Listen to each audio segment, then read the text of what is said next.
You deserve this! A Millionaire CEO took the nanny to a company gala, but what she did shocked everyone. Before we begin, leave a comment telling us from which city you are watching. And at the end, don't forget to rate this story from 0 to 10. Enjoy the story. When you think your day cannot get any worse, an arrogant millionaire proves it can. Rachel Morgan was about to find out that the universe had a cruel sense of humor. The heel of her shoe broke right at the entrance of the Prescott mansion, the sound echoing like a gunshot in the quiet garden. Balancing 5 children's books on her right arm, she limped awkwardly when the little mermaid slipped straight into the ornamental fountain. "Great," she muttered. "Ariel is going to meet the bottom of the lake before the prince." The household staff watched from the window like an audience at a reality show. "She looks like she got off the wrong train," whispered one. "The wrong train, at the wrong station, in the wrong century," added the other. Rachel pretended not to hear. She was already used to those judgmental looks. That was when a 6-year-old whirlwind burst through the door. "Rachel! Rachel! Rachel!" Noah shouted as if announcing a superhero. He threw himself into her arms with such force that the remaining books flew straight into the water. Jack and the Beanstalk sank along with the goldfish. "First victim of the day, drowned children's literature," Rachel sighed. "The fish will learn to read underwater." Noah laughed. She laughed too. At least someone was enjoying it. The laughter stopped when the air grew heavier. Damian Prescott appeared in the doorway as if he had just stepped out of a magazine. A flawless navy suit, dark hair in place, steel gray eyes that calculated the value of everything. He looked her up and down. Rachel felt like a used car being inspected. "Tonight you're going to accompany me to the gala dinner." It was not an invitation. It was an order. "Excuse me?" She blinked. "You heard me.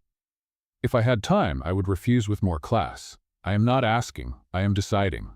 The whole garden seemed to hold its breath. The housekeepers exchanged glances like jurors in a courtroom. Rachel crossed her arms.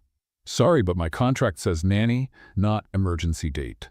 Your contract says you work for me, and I need you at my side tonight." Noah stepped in, smiling. "Dad, if she goes, I'm wearing a suit too." Rachel laughed. Damian almost smiled. "Almost. You're not, champ. This is for adults." "Then it's not fun," Noah replied, making Rachel laugh again. She lifted her chin. "I own 2 dresses, one for funerals, the other for doing laundry. Choose whichever one embarrasses you less." Damian blinked, surprised by her boldness. "I don't care about the fabric. I care about who is beside me." Rachel felt a knot in her chest, curiosity mixed with irritation. "Why me?" He hesitated for half a second. "Because you are real." And he walked into the house without waiting for an answer. "The driver will pick you up at 7. Wear something that won't make me regret this decision." Rachel stood in the garden, barefoot, with wet books in the fountain, and Noah looking at her as if she were the star of a movie. "He likes you," the boy whispered. "He has a very strange way of showing it," Rachel replied. A few hours later, Rachel was facing the mirror in her small apartment. The red dress, borrowed from her neighbor Mrs. Patterson, clung to her hips and revealed her back with an unexpected neckline. The fabric was still in perfect condition, even after being kept for 10 years as a silent reminder. Rachel took a deep breath. "Okay, Chicago. Laugh at me if you want. But I'll survive this." Mrs. Patterson appeared at the door, holding the hem of the dress as if it were a relic. "This dress has already survived 2 decades, 3 building renovations, and my divorce. It's in better shape than I am." She laughed and winked. "Wear it well, dear. The world isn't ready for you, or for that neckline." Rachel laughed nervously, adjusting the fabric on her back.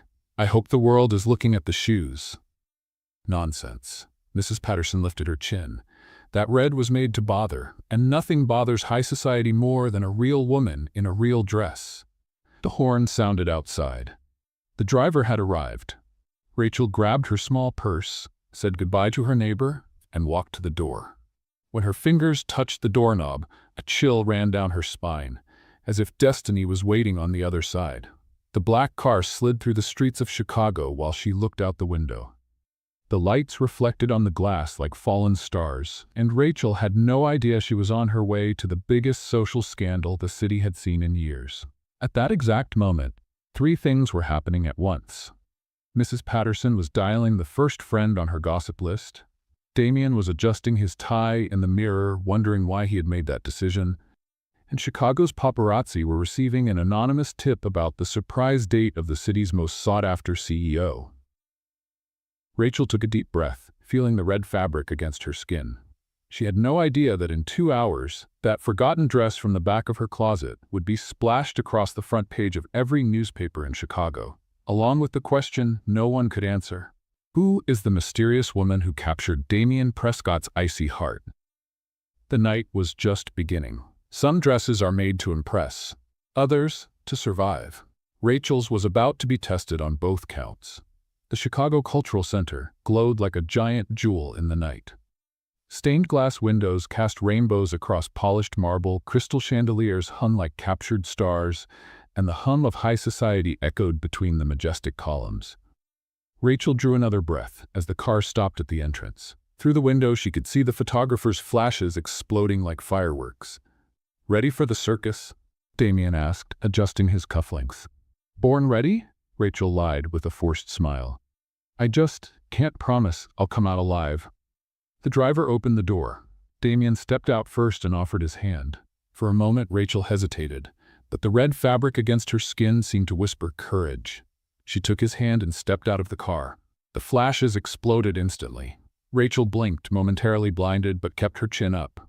The dress clung to her hips like a second skin, too tight but perfectly dramatic. "Smile," Damien murmured in her ear. "They're recording history." "What kind of history?" She whispered back. "Comedy or tragedy?" "That depends on how you perform." They walked arm in arm up the grand staircase. Rachel tried to ignore the pinch of her shoe and the sense that every eye in the hall was calculating the price of each piece of her outfit. Then a sharp voice cut through the elegant murmur. "A nanny in evening wear? That's new." HarperCollins appeared like she had stepped out of a fashion magazine. A black gown worth more than Rachel's yearly rent, jewelry that sparkled like tiny suns, and a smile sharp enough to cut glass. The comment was loud enough for nearby journalists to hear. Rachel felt her cheeks burn. Damien stiffened at her side. His voice was low but firm. "She's my guest, and she deserves to be here more than you do." The silence that followed was deafening. Cameras clicked wildly, capturing every flicker of shock on the faces around them. Harper blinked as if she had just been slapped. Rachel decided to break the tension before it turned into a staring duel. "If I trip," she whispered to Damien, just loud enough to sound confident, "at least I'll make headlines." A few nervous laughs rippled through the crowd. Classical music began to play, violins filling the hall with dramatic notes. "Care to dance?" Damien asked, as if challenging the entire world.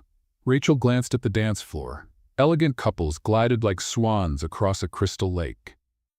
"Careful, Prescott," she said, taking his hand. "It's already dangerous enough." They walked to the center of the floor. Rachel felt as if she were entering a gladiator's arena, only with more crystals and fewer swords.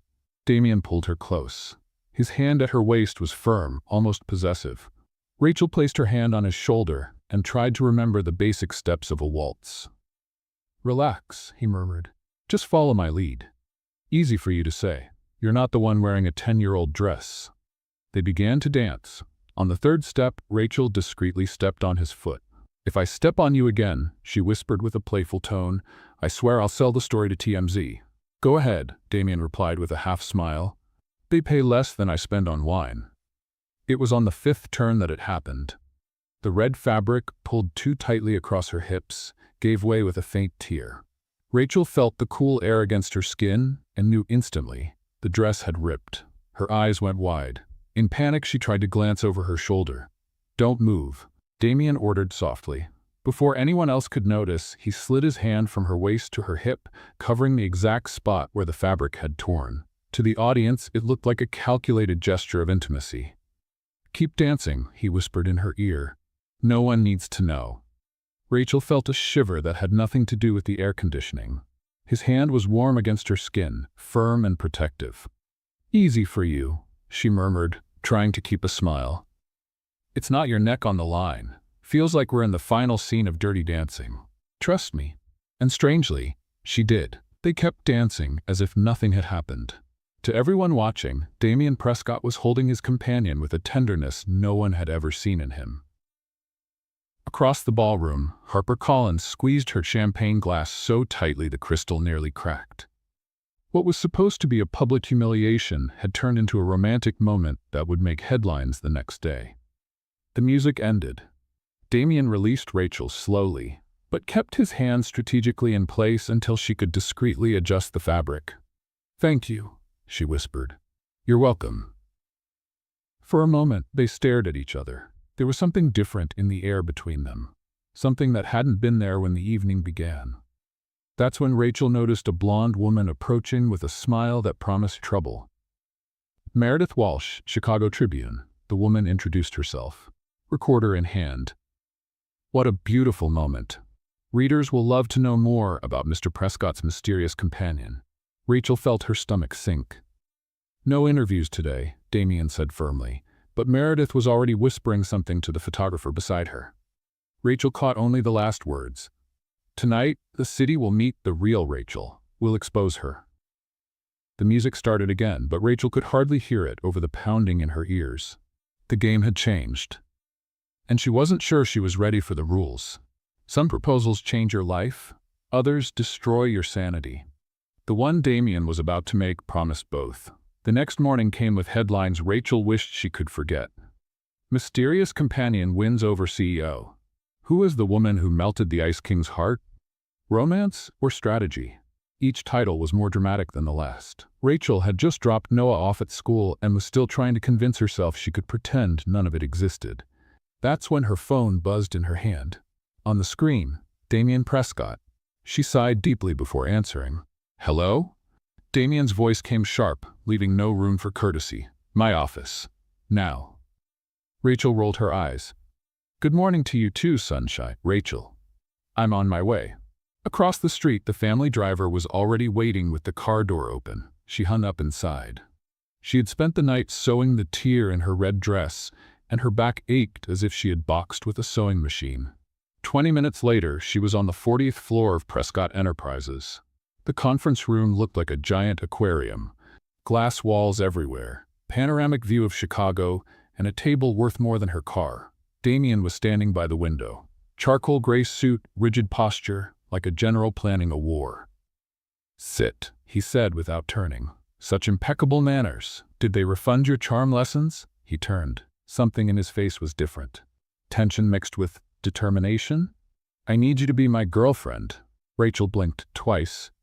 "Sorry, I thought you called me in for a firing, not a romantic comedy. I'm serious."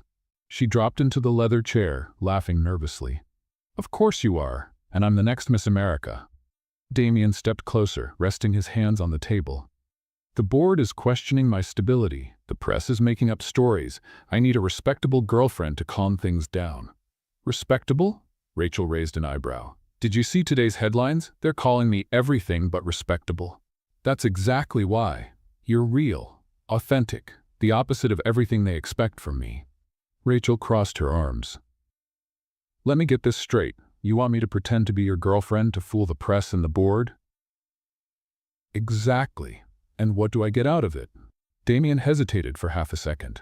"Do you want to save your career or your dignity?" "Wow, how generous. Can I choose which one you'll destroy first?" The door opened and Elliot, Damian's assistant, came in carrying a tray with coffee. He stopped when he noticed the tension in the air. "Sorry, he began. "Stay," Damian ordered. "You can serve as a witness."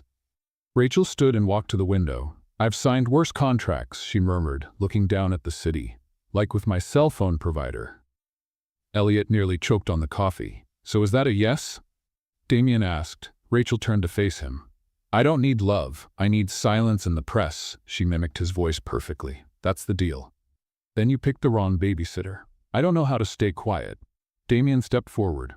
"I'm not asking you to stay quiet. I'm asking you to be yourself." "Dangerous. Very dangerous." "Why?" Rachel smiled, but there was something sharp in that smile. "Because when I'm myself, things explode, literally. Ask the neighbor about the microwave incident." Elliot cleared his throat discreetly. "Do you want me to prepare some kind of document?" Rachel clapped her hands.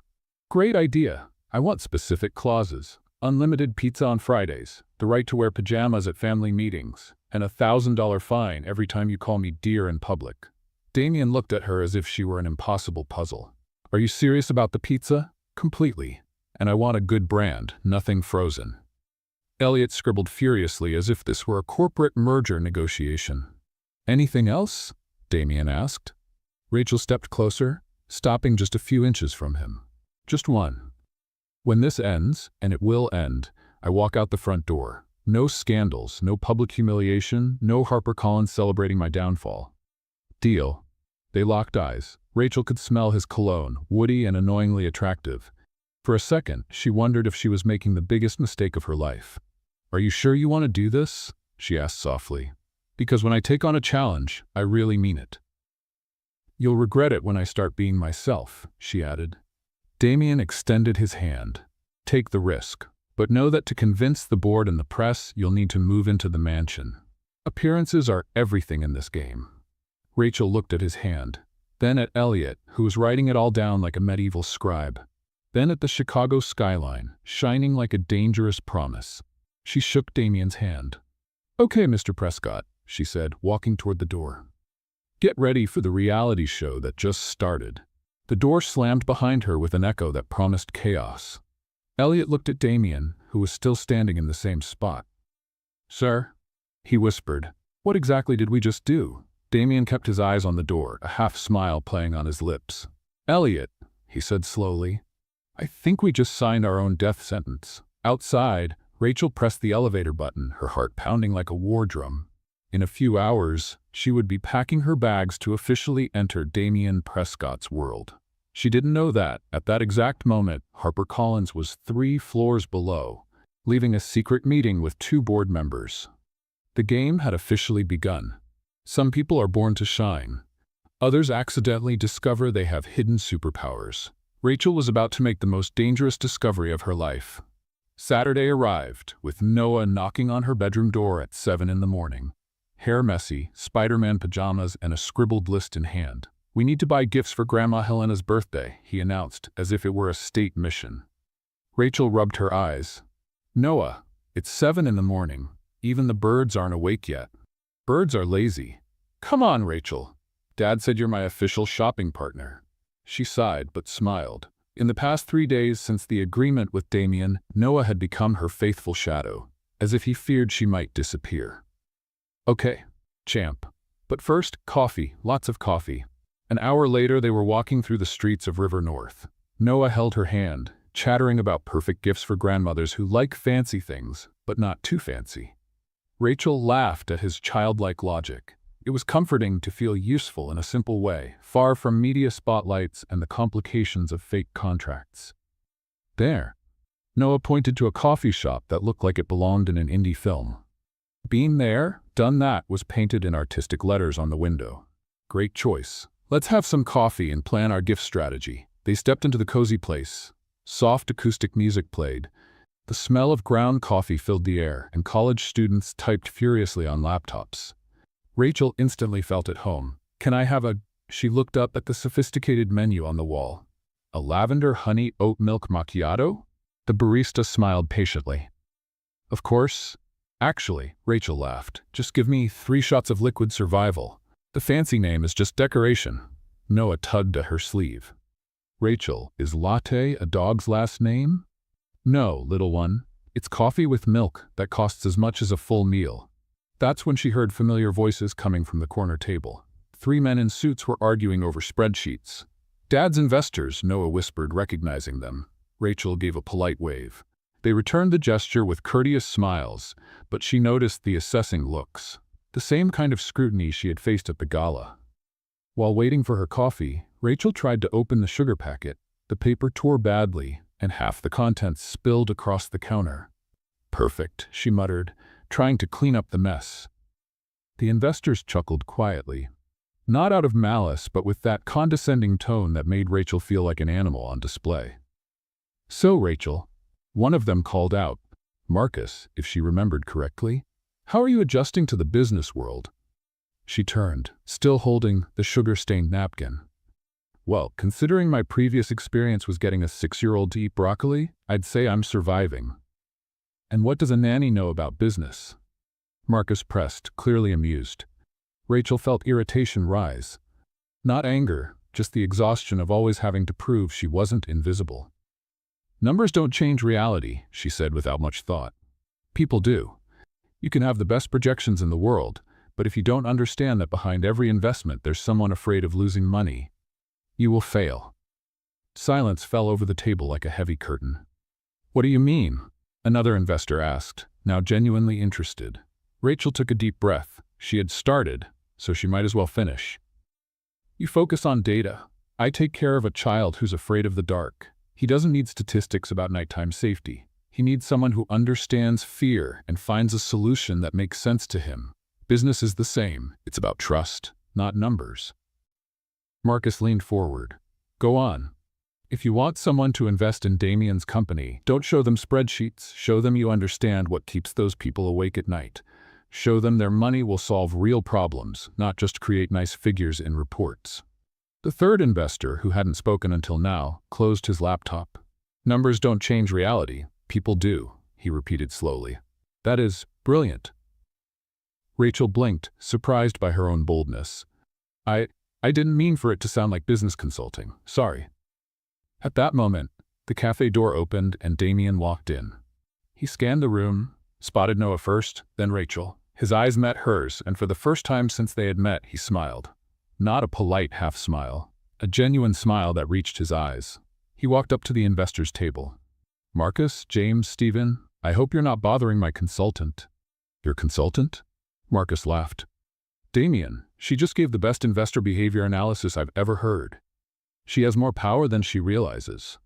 Damien murmured, but Rachel caught it. Noah jumped into the conversation, proud. She knows more than you guys, suit-wearing uncles.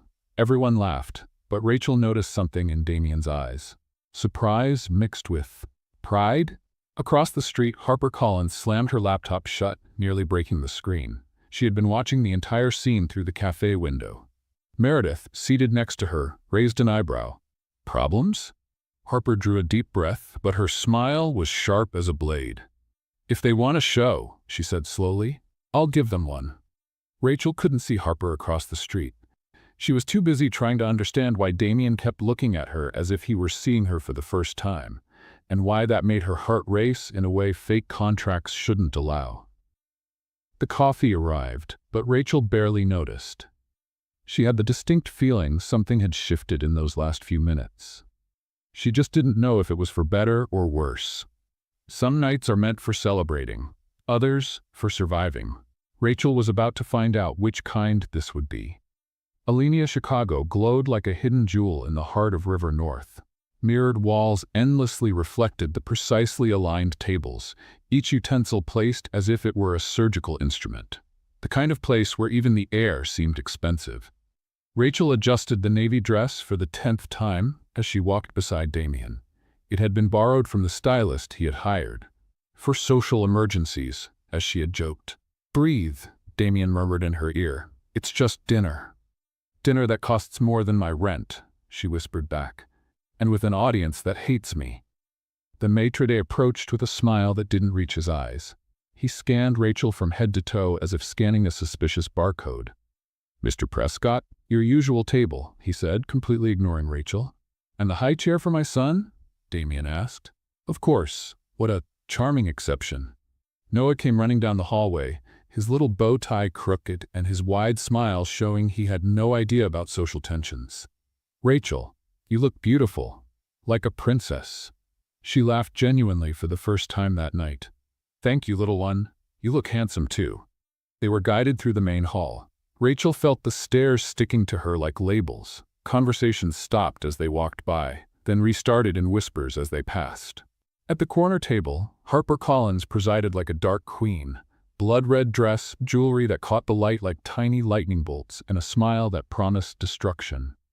How interesting, she said, her voice deliberately loud. The nanny leading trends now. The restrained giggles echoed around the investors' table. Rachel felt the blood rush to her face, but she kept her chin up. Harper, Damien greeted her dryly. Damien, dear, and your company. Rachel sat down, picked up the menu, and almost choked. "May I have regular water?" she asked the waiter. "Without complicated names like Himalayan rain filtered?" Noah whispered much too loudly. "Do they have a kids' menu for dignity?" Some people laughed nervously. Rachel seized the moment of lightness, but she knew it was only the warm-up. Harper stood and walked to their table with the grace of a predator. "May I?" she asked, already sitting down without waiting for an answer. She pulled out her phone, showing the screen discreetly to the investors at the next table. "Did you all see this charming article?" she said, loudly enough for half the restaurant to hear. Marcus, one of the cafe's investors, leaned over to read. His expression changed. "Nanny becomes CEO's lightning-fast girlfriend," he read aloud, not realizing he was being used. Silence fell over the nearby tables like a heavy curtain. Rachel felt as though all the oxygen had been drained from the room. "Harper, that's enough," Damien said, his voice low but tense. "Oh, but I've only just started," she replied with poisonous sweetness. At that moment, the waitress arrived with a bottle of red wine. As she passed Rachel, she stumbled slightly, letting a few drops splash dangerously close to the dress. "Sorry," the waitress exclaimed, but Rachel noticed the quick glance she exchanged with Harper. Meredith, seated 2 tables away, smiled like a cat that had just caught a mouse. "Impressive coordination," Rachel said quietly. "You must have practiced." Harper leaned forward, her smile sharp. "Dear, etiquette is knowing your place." Something broke inside Rachel. Maybe it was the exhaustion of 3 days pretending to be someone she wasn't. Maybe it was seeing Noah witness all of it. Or maybe it was simply enough. She rose slowly, her chair scraping against the marble. "Looking for a show?" she said, her clear voice cutting through the restaurant's murmur. Here it is, the whole circus staring at the nanny. The silence was now absolute. Even the waiters stopped moving. "Elegance is not etiquette," Rachel continued, looking directly at Harper. "It's character, and that cannot be rented." She picked up her purse, adjusted the hem of her dress so she wouldn't trip, and started walking toward the exit. "Rachel," Damien called, standing up. "No," she answered without turning around. "You wanted a pretend girlfriend? Lesson number 1. Facades break when the wind gets too strong." Noah jumped from his chair. "I'm going with her." "No, little one. Stay with your father. He will need you." The revolving door of the restaurant echoed as she went through it. The cold Chicago air hit her like a slap, but it was comforting after the suffocating atmosphere inside. Rachel took a deep breath, trying to control the trembling in her hands. She had just humiliated herself in front of Chicago's elite, but strangely, she felt lighter. That was when the flash went off. A paparazzi appeared out of nowhere, camera aimed directly at her. Rachel blinked, momentarily blinded, her tear-filled eyes shining under the artificial light. "Smile, darling," the photographer shouted. "Chicago wants to know how it feels to be a rejected Cinderella." The flash went off again, freezing the image of Rachel on the sidewalk. Borrowed dress, tears held back, but her head lifted in defiance. She did not know that photo would go viral in less than an hour. And that across the city, 3 different journalists were already typing headlines that would change everything. The brave nanny who defied the elite. Rachel Morgan, the woman who taught Chicago about dignity, when truth wins over etiquette. The war had officially begun, and for the first time, Rachel was not running. Some conversations happen in safe places. The most important ones happen when you have nowhere left to run. Rachel walked through the streets of Chicago as if every step were a declaration of war. The navy blue dress swayed in the cold wind, but she didn't feel the temperature. The humiliation still burned like an open wound. "Rachel," Damien's voice cut through the noise of traffic. She didn't turn. She kept walking toward the financial district, where glass towers rose against the night sky like giants. "Rachel, stop," he said, catching up with long strides. "Stop what?" She answered without slowing down. "Stop so you can explain to me how that was a business strategy?" It wasn't strategy. It was cowardice. The blunt honesty of the reply made her stop. She turned, expecting the usual controlled Damien. Instead, she saw a man with a wrinkled suit and something that looked almost like despair in his eyes. "I need to explain," he said. "But not here. Not with half of Chicago watching." Rachel looked around. People were already stopping on the sidewalks, phones pointed as if waiting for another show. "So where?" Damien pointed to a nearby office building. "There," My lawyer's office is on the 15th floor. We can talk without turning this into a headline." 10 minutes later, they were in the elevator. The mirrored walls reflected two people who looked like strangers, even to themselves. She still trembling with contained anger, he showing a vulnerability he never displayed in public. "There isn't a button for first honest conversation, is there?" Rachel said, trying to break the tension while looking at the panel. Damien pressed 15. For a second, he almost smiled. "If there were, I would have used it a long time ago." The elevator rose smoothly until the 8th floor, when it suddenly jolted hard and stopped. The lights flickered, and silence fell like a heavy curtain. "Seriously?" Rachel looked up at the ceiling as if negotiating with the universe. "Even technology wants us to work this out." Damien pressed the emergency button, but nothing happened. "At least we're only 8 floors off the ground," he murmured. "Optimism, from you? The world really must be ending." They stood on opposite sides of the elevator, like two boxers measuring distance before a fight. "You didn't protect me," Rachel said, breaking the silence. Damien leaned his head back against the mirrored wall. "I've never protected anyone in my life. I control situations, manipulate outcomes, negotiate exits. But protect? That takes something I don't have." "What?" "The courage to lose." The answer caught her off guard. There was a raw honesty in it she hadn't expected. "I know how to handle Wall Street sharks," he continued. "With you, I forget everything I know about control." Rachel felt her anger give way to something more complicated. "If I don't laugh, I cry," she said quietly. "Today I only laughed so I wouldn't give you that power over me." Damien's phone vibrated. An audio message from Noah echoed in the confined space. "Dad, press the sorry button. Rachel is sad, and I don't like it when she's sad." The laugh that escaped Rachel was half tear, half relief. "At least someone in your family has emotional intelligence." Damien looked at the phone, then at her. "He's right. About everything." "Damien, I'm afraid," he said suddenly, the words sounding like a confession dragged out of him. "Of what?" "Of losing the company to gossip. Of Noah growing up thinking his father is a coward. Of you realizing I am exactly the kind of man you should stay away from."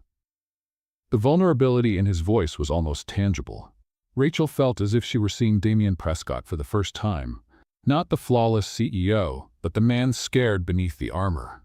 "It's cold in here," he said, noticing she was trembling. It wasn't true. The elevator was warm.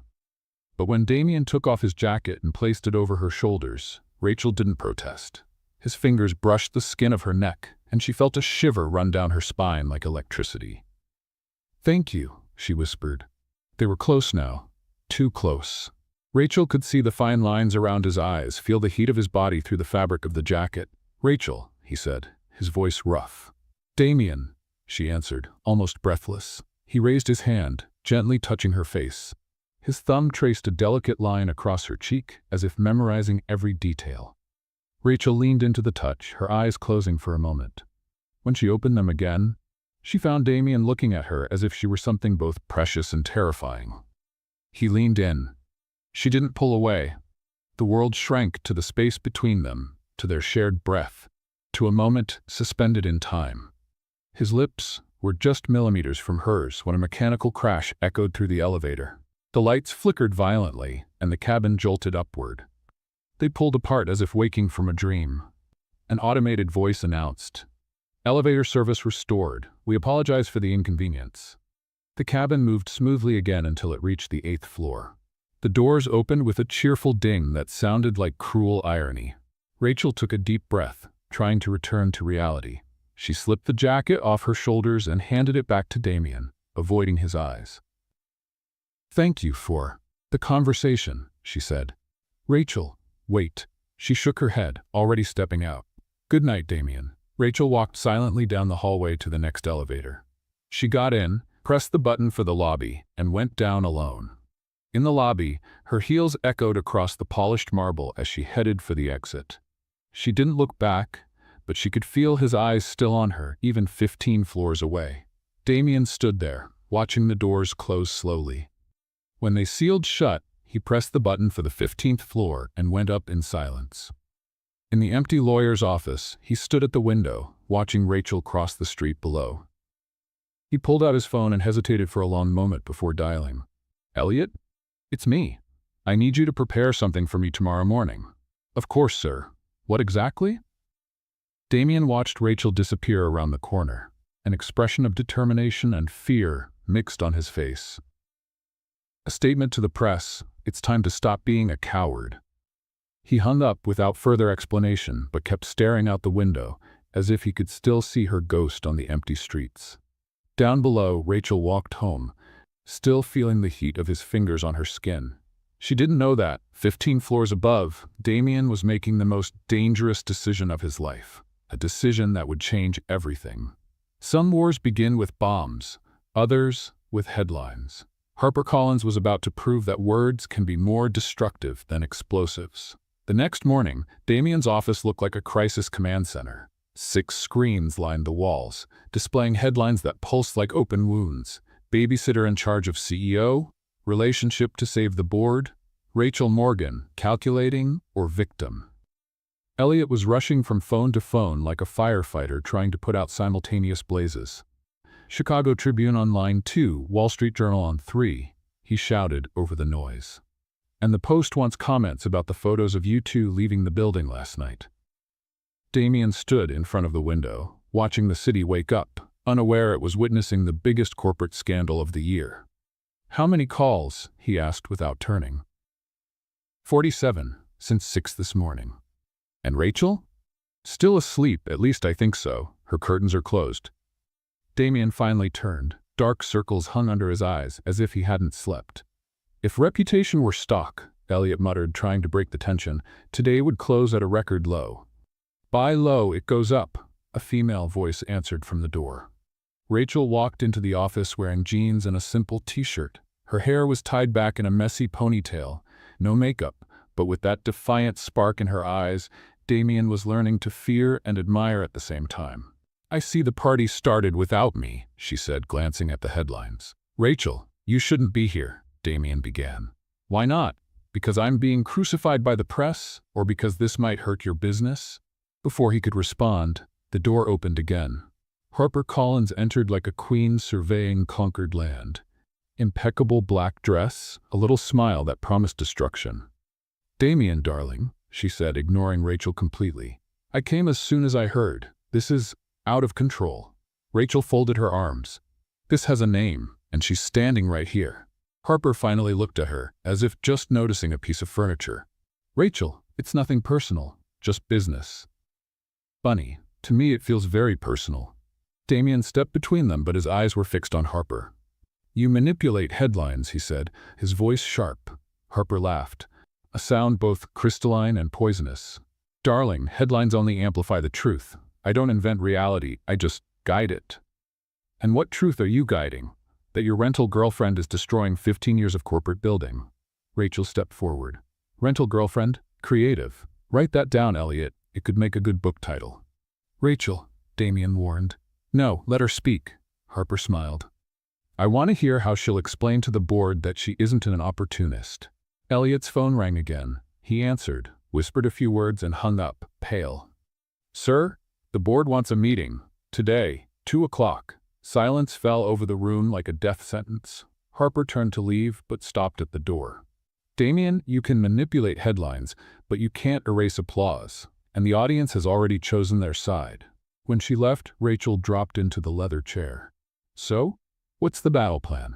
Damien didn't answer right away. He was staring out the window again, but now Rachel could see the tension in every line of his body. Damien, he turned, and there was something in his eyes that made her stomach sink. You're fired. The words fell like lead. Excuse me? Temporarily, he said quickly. Until this blows over. Rachel stood slowly, as if moving underwater. You're pushing me away to save your image. I'm protecting you. Protecting me from what? The truth? The fact that maybe, just maybe, you're not the suit-wearing robot everyone thinks you are? Rachel, thanks for the promotion, she said sharply. From scandal to scapegoat. Quite the evolution. She walked to the door but stopped before leaving. When you decide whether you want to be brave or a coward, let me know. But don't call me back just because the board approved. The door slammed behind her with an echo that sounded final. Elliot looked at Damien, who was back at the window. Sir? "Do you want me to prepare the termination papers?" Damien said quietly. "Just let her go." Rachel left the building without looking back. The family car was already waiting at the curb, and she let the driver take her silently through the streets of Chicago. Sometime later, at the Prescott mansion, in the hallway, Rachel was walking toward her room when she found Noah coming out of the game room. He saw her and ran to her. "Rachel, want to play Lego?" She knelt down to his level, trying to smile. "Not today, little one. I have to pack a few things." "You're leaving?" The innocent question hit her like a punch in the stomach. "For a while." "But you'll come back, right?" Rachel kissed his forehead. "One day, when things are different." 20 minutes later, she was in the hallway with a small box of belongings. Noah watched from the staircase, eyes filled with tears, not understanding why adults always made things so complicated. "You'll come back," he said, more a statement than a question. "Take care of your dad for me," she answered. From his office, Damien watched through the glass as Rachel stepped into the elevator. When the doors closed, it felt as if a part of him had been ripped away. 3 floors below, Harper Collins smiled as she typed on her phone. The words appeared on the screen. Phase 1 complete. Start of Phase 2. R temporarily eliminated. D vulnerable. Proceed as planned. She pressed send. The message vanished from the screen, but the recipient remained a mystery. Harper put away the phone, glanced one last time at the Prescott Enterprises building through the cafe window, and smiled. The game was only beginning. Some goodbyes happened with tears. Others with the silent promise that one day everything will make sense. Rachel's apartment felt smaller than she remembered. Maybe it was because she had gotten used to the high ceilings and endless hallways of the Prescott mansion, or maybe it was because her entire life was being packed into 3 cardboard boxes. The light rain tapped against the window like impatient fingers, and Chicago's cold winter light made everything look like a black and white film. Rachel carefully folded the navy blue dress, the one from the disastrous dinner, and placed it in the first box. "There," she murmured to herself. "My life fits into 3 labels and half a roll of tape." She wrote beginnings on the first box with a pen that barely worked. The irony wasn't lost on her. The phone had rung 12 times in the past 2 hours. Reporters, curious acquaintances, even Mrs. Patterson, the neighbor, wanting to know if it was true she had won and lost the heart of a millionaire in 1 week. Rachel didn't answer. There was nothing she could explain that would make sense. Then came a knock at the door. 3 quick knocks, a pause, 2 more. The code Noah had invented so she would know it was him. She opened the door and found the 6-year-old standing in the hallway, eyes red from crying, holding Elliot's hand. "You left without saying goodbye," Noah said, his small voice full of accusation. Rachel knelt down to face him. "I'm sorry, little one. I was trying to gather courage." "For what?" "To say goodbye the right way." Elliot stepped closer, clearly uncomfortable. "He insisted on coming. Said you promised you'd always say goodbye to him in person." Rachel smiled despite the tears that threatened to fall. "And I always keep my promises." Noah looked around the apartment, noticing the boxes. "You saved Dad," he said suddenly. "You can't leave me now." The words hit her like a punch to the chest. "Noah, listen. Sometimes loving means walking out the wrong door. Then promise you'll come back through the right one." Rachel pulled him into a tight hug. "One day I'll come back the right way, when your dad learns how to be brave." "He already is brave," Noah protested. "He sits through boring meetings every day." Elliot chuckled softly. "He feels," the assistant said quietly so only Rachel could hear. "He just doesn't know how to say it." Rachel's phone buzzed. An email notification. She glanced at the screen and blinked in surprise. "What is it?" Elliot asked. "A job offer. In Boston. To lead a social education project." It was from Marcus, the investor from the cafe. The message read, "Your analysis about people versus numbers impressed me. I have a proposal that might interest you. Call me." Rachel showed the screen to Elliot, who read it and nodded slowly. "It's a good opportunity," he said. "It's far," she replied. "Sometimes far is exactly what we need." Noah tugged at the hem of her shirt. "Where are you going?" "To a place where I can help children, the way I helped you. But I still need help." Rachel kissed his forehead. "You're stronger than you think. And your dad, he just needs to remember how to be a child again." She took a notepad and wrote a few words. Folding the paper, she handed it to Elliot. "Give this to him. When the dust settles." Elliot tucked the paper into his pocket. "What did you write?" "Something he once told me. Numbers don't change reality. People do." 20 minutes later, Noah hugged her at the door as if it were the last time he would ever see someone he loved. "You're the bravest nanny in the world," he whispered in her ear. "And you're the smartest boy in Chicago." When they left, Rachel closed the door and leaned against it. The apartment was silent, except for the sound of rain and the ticking of the kitchen clock. She picked up the phone and dialed Marcus's number. "Hello? Marcus, this is Rachel Morgan, about your proposal." "Rachel, I'm glad you called. Can you talk now?" "Yes, and I'm interested." Across the city, on the rooftop of Prescott Tower, Damien stood alone, staring at Chicago. The cold wind cut through his suit, but he didn't feel it. In his hands, he held his phone, Rachel's contact glowing on the screen. He had typed and erased 10 different messages. "I'm sorry," deleted. "Come back," deleted. "I was wrong," deleted. Elliot appeared at the rooftop door. "Sir, I have something for you." He handed over the folded paper. Damien opened it and read Rachel's words. For a moment, his face showed no emotion. Then slowly, he slipped the paper into the inside pocket of his jacket, close to his heart. "Elliot," he said without looking away from the city. "Yes, sir?" "Cancel everything tomorrow. I have a war to win." The wind carried his words across the city, but Rachel couldn't hear them. She was already 40,000 feet in the air, flying toward a new life.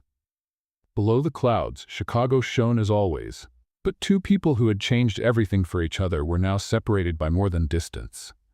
They were separated by the hardest choice either of them had ever made. Some battles are lost for lack of strategy, others from too much cowardice. Damien was about to find out which one his had been. The rooftop of Prescott Tower cut the Chicago sky like a blade of glass and steel. Damien had been there for 2 hours, ever since he learned Rachel's plane had taken off at 7:15 p.m. The night wind pierced through his suit like paper, but he didn't feel the cold. In his hands, Rachel's note was crumpled from being read so many times. "Numbers don't change reality. People do." She was right, he murmured to the glowing city. "As always." "Sir?" Elliot's voice came from the rooftop entrance. Damien didn't turn. "Are you going to tell me I need to go down and face reality?" "No," Elliot stepped closer, stopping beside him. "I'm going to tell you that reality is waiting for you to do something about it." "Like what?" "She's gone. It's over." "She didn't leave out of weakness," Elliot said, gazing at the city with him. "She left because you didn't give her a reason to stay." Damien closed his eyes. "I lost my most important war, and it wasn't with Harper, it was with myself. There's still time to win." "How?" "She's 1,000 miles away." "A CEO can delegate business," Elliot said slowly, "but he can't outsource love." The word love hung in the air between them like a confession Damien wasn't yet ready to make. "What good is it to win the world," he whispered, "if I lose the one who taught me how to live? Then stop trying to conquer the world and start fighting for your life." Damien finally turned to face his assistant and best friend. "What do you suggest?" "The Prescott Foundation event is in 3 days. The entire media will be there. The entire board. It's your chance to tell the truth." "What truth?" "That you love her. That she is not a marketing strategy. That Harper manipulated everything. And what if it's too late? And what if it isn't?" At that moment, a small voice came from the door. "Dad?" Noah appeared in his Spider-Man pajamas, messy hair, holding a walkie-talkie as if it were a secret weapon. "Noah, what are you doing awake?" "I couldn't sleep. Did Rachel really leave?" Damien knelt down to his son's level. "She did, champ." "Because of you?" The direct, filterless question of a child hit Damien like a punch in the stomach. "Because of me." Noah crossed his arms. "Then you have to go get her." "It's not that simple." "Yes, it is. You tell the truth on television, she sees it and she comes back. I'll bet my school lunch." Elliot chuckled softly. "Sometimes a child's logic is more efficient than business strategy." Noah lifted the walkie-talkie. "If you don't speak in public, I'll go on stage myself and expose Dad on the internet." "Expose what?" "That you cry when you watch Pixar movies. That you keep all the letters I write. That you look at Rachel's pictures on your phone when you think I'm not watching." Damien blinked. "You saw that?" "Dad, I'm 6 years old, not blind." Elliot coughed to hide his laughter. "So?" Noah continued. Are you going to be brave, or do I have to teach you? Damien looked at his son, then at Elliot, then at the city stretching endlessly below them. It's decided, he said slowly. You'll be my hero, even in a suit. Noah clapped his hands. I knew it. Rachel always said you had courage stored somewhere. She said that? She said you just needed to remember where you put it. Damien stood up, picked Noah up, and looked at Elliot. Schedule a press conference for tomorrow morning, and I want you to contact every journalist who covered the story. Every single one. What are you going to say? The truth. All of it. Noah pressed his father's face between his little hands. And after that? After that, I'll do something I should have done a long time ago. What? Damien walked to the edge of the rooftop, holding Noah safely, and looked toward the horizon where he knew Rachel was building a new life without him. I'm going to fight for what matters. Elliot stepped closer. And Harper? Harper manipulated headlines, but she cannot manipulate sincere applause. The board? The board will understand that some decisions are not about profit, they are about character. Noah rested his head on his father's shoulder. Will she come back? Damien kissed his son's forehead. We'll find out. He clenched his fists, breathed in the cold Chicago air, and looked at the horizon where the city lights met the darkness of the night. Chicago will know who Rachel Morgan is, he whispered, and it will know I was the biggest fool in history for letting her go. The wind carried his words across the city, but this time, they carried something that hadn't been there before. Hope. And the silent promise that in 72 hours, he would make the most important declaration of his life. Not to save the company, not to impress the board, but to win back the only person who had taught his heart to beat again.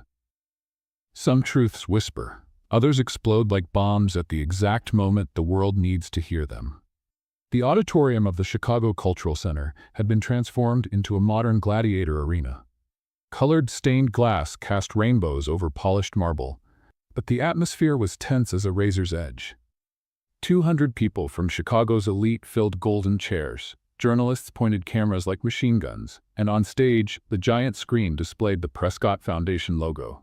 Backstage, Damien adjusted his tie for the 5th time. Dark blue suit, perfect hair, but his hands trembled imperceptibly. 2,000 people watching live, 5 million by streaming, Elliot whispered in his ear. No pressure. Where's Noah? First row. With a smile that could be seen from space. In the audience, Harper Collins presided like a dark queen in the middle of the 3rd row. Blood-red dress, a pearl necklace worth more than a car, and a smile that promised total destruction. Beside her, Meredith typed on her laptop, preparing headlines that would destroy Damien in real time. All set? Harper asked softly. 5 compromising videos of Rachel, 10 fabricated headlines, and 3 witnesses ready to talk about inappropriate behavior, Meredith replied. He won't survive the next 20 minutes. At the back of the auditorium, almost hidden behind a column, a familiar figure adjusted her scarf and pulled her cap lower. Rachel had returned to Chicago that morning after watching Damien's press conference online. She couldn't stay in Boston, knowing he was about to destroy himself publicly. The host walked onto the stage. Ladies and gentlemen, the CEO of Prescott Enterprises and founder of the Prescott Foundation, Damien Prescott. Polite applause echoed through the hall. Damien walked up to the microphone, but instead of starting with his prepared speech, he stopped and looked straight at the cameras. You deserve the truth, he said, his voice cutting through the audience's murmur like a blade. Harper straightened in her seat. This wasn't in the script. You know my company, Damien continued. Today I want you to know my courage. He paused, took a deep breath, and went on. 3 weeks ago, a woman came into my life and changed everything. She isn't a marketing strategy. She isn't a publicity stunt. She is simply the bravest person I've ever met. Shocked whisper spread through the crowd. Journalists scribbled furiously. She is not a nanny, Damien said, looking directly at Harper. She is the heart this foundation always needed. Harper stood, furious. You'll regret this, she shouted. The only thing I regret, Damien replied calmly, is taking so long to say this in public. At the back of the hall, Rachel's heart raced. She tried to hide further behind the column, but it was too late. Rachel Morgan, Damien called, his voice echoing through the auditorium. I know you're here. Come up. Every head turned. Cameras swiveled like radars locking onto a target. Rachel closed her eyes for a second, took a deep breath, and started down the central aisle.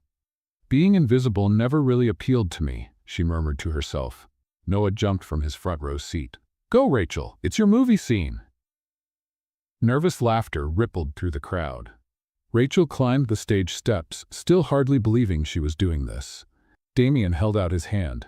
When their fingers touched, it was as if an electric current shot through the entire room. Why did you come back? He whispered.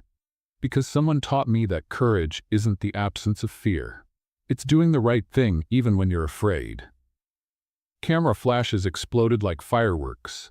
Harper in the audience looked pale as a ghost. Rachel Morgan, Damien said into the microphone, changed my life, and if you'll allow me, I'd like to change hers too. At that moment, Noah ran onto the stage, holding a small blue box. Dad, you forgot this. The audience burst into laughter and applause. Rachel's eyes widened. Noah, what is that? The most important part of the plan, the boy said, handing the box to his father. Damien looked at the box, then at Rachel, then at the 200 people and 5 million viewers online. This wasn't planned, he whispered to her. Nothing between us was planned, she replied. Noah shouted to the audience. No one steps on her feet when they dance, got it? The entire auditorium roared with laughter. Even a few journalists wiped tears from laughing so hard. Harper stood and stormed out, defeated. Meredith followed, closing her laptop as if it were a useless weapon. Damien held Rachel's hand and turned to the audience. Chicago, he said, I want to introduce you to the woman who taught me that numbers don't change reality. People do. The applause was thunderous. Some investors stood. Within seconds, the entire hall was on its feet. Rachel looked at the audience, then at Noah, then at Damien. So, she said into the microphone, is someone going to ask me officially, or do I have to do it myself? Noah jumped between them. I'll ask. Rachel, will you marry my dad and be my official mom? The hall exploded again. Rachel knelt to Noah's level. Little one, that's the most beautiful proposal I've ever received. So is it a yes? Rachel looked at Damien, who was holding the box as if his life depended on it. That depends, she said with a smile. Is your dad going to do this the right way, or will I have to teach him that too? Damien laughed, knelt on the stage in front of all Chicago, and opened the box. And the whole world held its breath, waiting for the words that would change 3 lives forever. Some questions change everything. Others reveal that everything had already changed a long time ago, and all you needed was the courage to admit it. The silence in the auditorium was so complete, it felt as if you could hear every person's heartbeat in unison. Damien was kneeling on the stage of the Chicago Cultural Center, holding a small blue box as if it contained the future of 3 people. Rachel looked at him, then at the 200 people watching them as if they were characters in a movie, then at the cameras broadcasting the moment to millions of viewers. Seriously? She whispered. You're going to do this here, in front of the whole city of Chicago? You said I had to do it the right way, Damien answered with a nervous smile. I meant with flowers, maybe a dinner. Rachel Morgan, he cut in, his voice echoing through the microphone, would you change the rest of my life by saying yes? The ring sparkling inside the box was simple, a solitaire that caught the spotlight and returned it in tiny rainbows.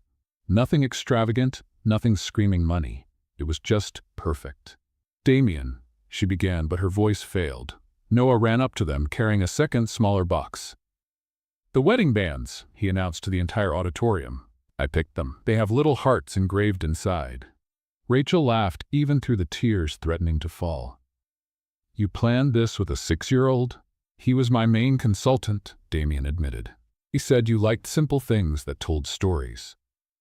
And what story does this ring tell? Damien stood up but kept the box open between them. It tells that a man who didn't know how to love learned that sometimes love shows up disguised as a nanny who speaks her mind. Rachel glanced at the audience. Some investors had tears in their eyes. Journalists recorded every second. And in the back of the auditorium, Harper Collins stood alone, an island of bitterness in an ocean of joy. I don't know how to live in your world, Rachel whispered. Then teach me to live in yours. The answer caught her off guard. There was a humility in it she had never seen in him. Are you sure? She asked. Because when I say yes to something, I mean it. Forever. On the good days and the days I burn dinner and argue with the TV. Especially on those days. Noah tugged at her dress. Rachel, are you going to say yes, or do I have to convince you too? She knelt down to his level. What do you think, little one? Should I marry your dad? Of course, Noah replied as if it were the easiest question in the world. You two are kind of silly apart. Together you make sense. The child's logic drew laughter from the entire auditorium. Rachel stood and looked Damien in the eye. I never thought I'd say this, she began. The whole auditorium held its breath. But yes, the explosion of applause was immediate. People jumped from their seats, journalists shouted questions, and camera flashes burst like a storm of light. Damien slipped the ring on her finger with hands that trembled slightly. I hope your engagement contract doesn't come with a penalty, Rachel whispered in his ear. Penalty for what? For kissing me in public. That could count as exhibitionism. Damien laughed. Take the risk. And he kissed her. It was a kiss that made up for all the kisses they hadn't shared. For all the conversations cut short, all the almosts that never were, for all the courage it had taken them so long to find. When they pulled apart, Noah stood between them, arms crossed. Now you'll have to put up with me as the official page boy. Page boy? Rachel asked. He promoted himself, Damien explained. And I want a blue tuxedo, like James Bond's, but my size. The audience erupted in laughter again. At the back of the auditorium, Harper Collins picked up her purse and walked toward the exit. Every step was a defeat. Every camera flash made her more irrelevant. Meredith followed, trying to keep some dignity. Harper, we can still? No, Harper said without turning. It's over. The auditorium doors closed behind her with a sound that felt final. On stage, Damien held Rachel's hand and turned to the audience. Chicago, he said into the microphone. I want to announce that the Prescott Foundation will have a new director. And the future of this foundation will be built on a principle my fiancé taught me. People change reality. The applause started again, but now it carried a different tone. It wasn't just celebration, it was approval. Respect. Rachel stepped closer to the microphone. And I want to announce that I learned something important today, she said. Sometimes love shows up in the most unlikely place, disguised as the most complicated person at the most impossible time. And when it does, the only thing you can do is say yes and hope life is generous with the two of you. Noah jumped between them again. And I want to announce that now I officially have a mom. And she makes the best peanut butter sandwich in the world. The auditorium burst into laughter one last time.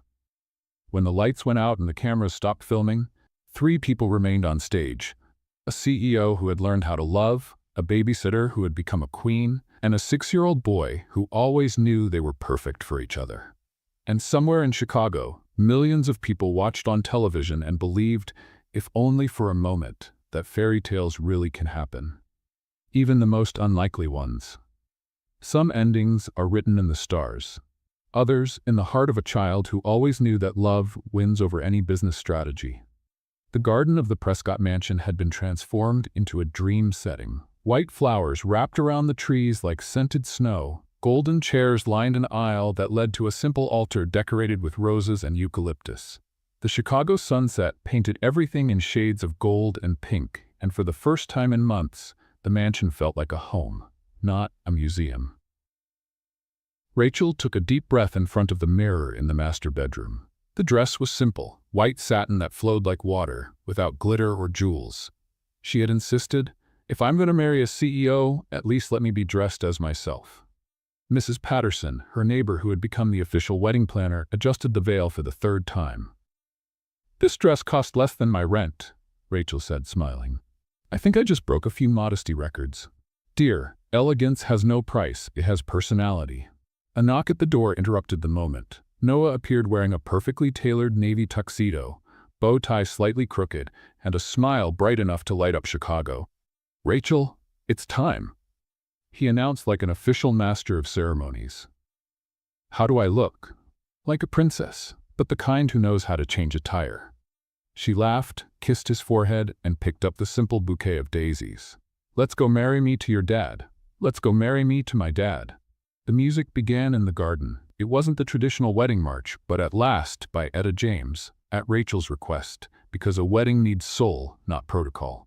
Noah ran ahead, tossing rose petals with so much enthusiasm that half of them landed on his own head. The guests laughed, and even the most serious investors melted at the sight. Rachel walked down the flower aisle alone. She had insisted on that too. No one gives me away. I give myself. Damien was waiting at the altar, impeccable in a charcoal gray suit, but with eyes filled with tears in a way he had never shown in public. When she reached his side, he whispered, "You look beautiful." "You're nervous," she replied, noticing his trembling hands. "Completely." The pastor, a young man Rachel had chosen because he looked like someone who really believes what he says, began the ceremony. "We are here to celebrate not only the love between Rachel and Damien, but also the family they have already built." Noah waved proudly from the first row. "Damien, would you like to say your vows?" Damien held Rachel's hands and looked straight into her eyes. "Rachel, you taught me that love is not a contract, it's a legacy. And I want to build that legacy with you, day after day, argument after argument, peanut butter sandwich after peanut butter sandwich." She laughed through her tears. "I promise to love you on the days you burn dinner, on the days you argue with the TV, and especially on the days you remind me that being vulnerable is braver than being powerful." "Rachel?" She took a deep breath. "Damien, you taught me that sometimes love shows up disguised as an impossible boss who doesn't know how to apologize. I promise to teach you to live in my world, where frozen pizza counts as dinner, and where crying during a Pixar movie is completely normal. And I promise that this legacy starts here, in front of all of you, because love that's hidden isn't worth anything." The pastor smiled. "The rings." Noah ran to them carrying the little pillow with the rings. "Don't forget the hearts engraved on them," he announced to the entire audience. When they exchanged rings, Damien whispered, "Now we're officially a family." "Now you're officially responsible for me," Noah added, making everyone laugh. "I now pronounce you husband and wife." The kiss was soft, full of promises, and lasted exactly as long as it needed to seal a love that had begun with a broken shoe and ended with a mended heart. When they pulled apart, the audience erupted in applause. But that's when Rachel noticed a lone figure on the far side of the garden, almost hidden behind the trees. Harper Collins watched from a distance, dressed in black, alone. No more allies, no more power. Just a woman who had bet on the wrong strategy. For a second, Harper's eyes met Rachel's. There was no hatred there, only exhaustion. Harper turned and disappeared among the trees, like a ghost from a story that had finally come to an end. Damien stepped up to the microphone set near the altar. "Before we head to the reception, we want to officially announce the relaunch of the Prescott Foundation, with a focus on early childhood education and social programs for families in vulnerable situations. Under the leadership of the most qualified CEO I know." He looked at Rachel. "My wife." The applause started again. During the party, as they danced for the first time as husband and wife, Rachel whispered in his ear, "Will someone tell the press that the nanny just got promoted?" "The CEO of my life doesn't need a title," Damien replied. That was when Noah appeared, tugging at the hem of her dress. "A wedding without dancing doesn't count," he shouted. "Now you have to dance every day." Rachel knelt down and pulled Noah onto the dance floor.